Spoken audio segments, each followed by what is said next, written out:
其实也不能算糟，毕竟一大早，全公司的人都给他唱了生日歌，吹了生日蜡烛，吃了生日蛋糕，而且是戴着白手套、穿着礼服的人送来的黑天鹅蛋糕。仪式虽然老套，但毕竟样样都有，什么都没有缺。要硬要说缺，那就是缺个生日愿望。早上看着蜡烛闪烁，魏无羡居然脑子里冒出的第一个愿望就是想跟蓝忘机在一起，但心里那根刺让他意识到这已经不现实了，所以他今年根本没有许愿。反正去年他的愿望是公司能够上市，今年已然达成了，短期内公司都不会有什么大变化。说起来，魏总也算是事业小成。魏无羡这样随意的想东想西，不知不觉就走出了公司的大楼。街边路灯把他的影子拖得很长，风卷着几片落叶吹过，颇有一点苍凉的意味。沿着街边没走几步，他停了下来，因为他看到了心心念的人。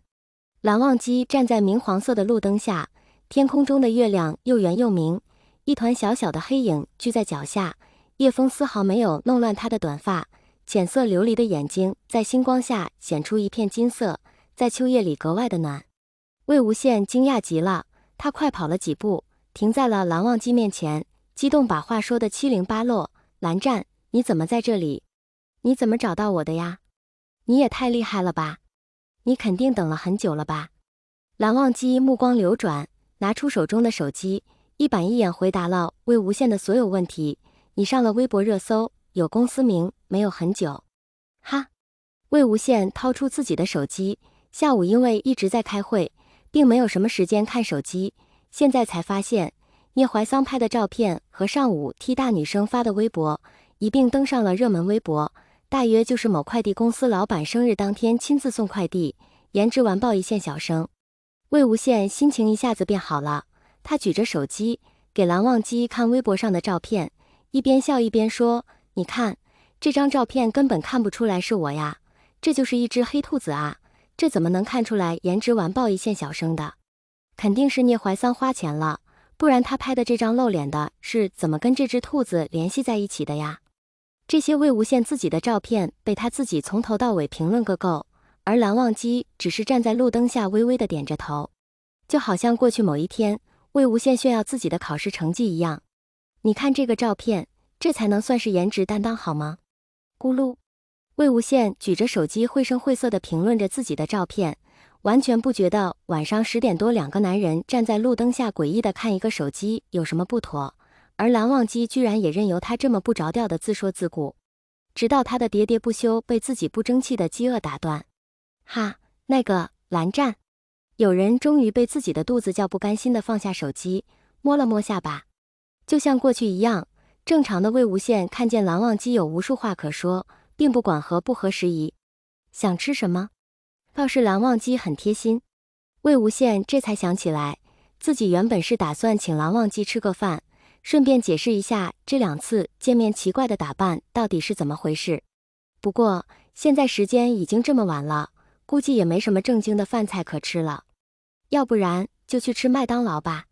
魏无羡迟疑地瞟了一眼蓝忘机，虽然从前学生时代两人关系还算不错，哦不对，准确的说是魏无羡经常去黏着蓝忘机，但是2个人除了一起喝过饮料，并没有一起吃过饭，没想到第一次吃饭的时间，也只能一点不正式的吃个快餐了。余光又偷偷瞟了瞟蓝忘机一身整齐端正的西服和一尘不染的皮鞋，亮得能照出人影。魏无羡差点咬到自己的舌头，这顿饭恐怕马上就要被拒绝了。好，蓝忘机的表情看不出什么波澜，似乎觉得并无不妥。既然受邀人都同意了，魏无羡马上心情大好起来，他把手机随意的插到风衣兜里，去抓蓝忘机的胳膊，笑嘻嘻地说，这里走路5分钟就有一家，就在我家楼下，吃完了不顺路也可以正好送我回家。魏无羡暗戳戳地想着。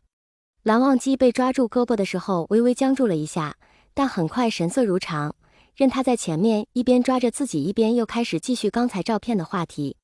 麦当劳确实离得很近，关于照片的话题还没结束就到了。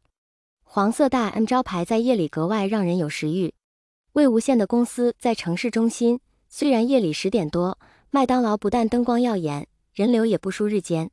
蓝忘机很自然地排在了队伍的后面，任凭魏无羡站在旁边多出一块，似乎也没有什么不和谐。照片的话题还没有完结，魏无羡说的正嗨，被兜里的手机震动打断了。他闭了嘴，停住话题，把手机从兜里掏出来，接了电话。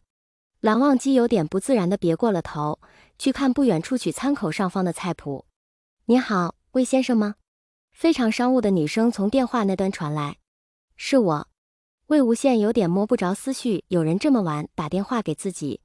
魏先生，是这样的，我是您公寓的管家，您楼上的业主昨晚出国了，他没有关好水阀，水漏到了您家里，可能您这边今天没有回家，还没有看到。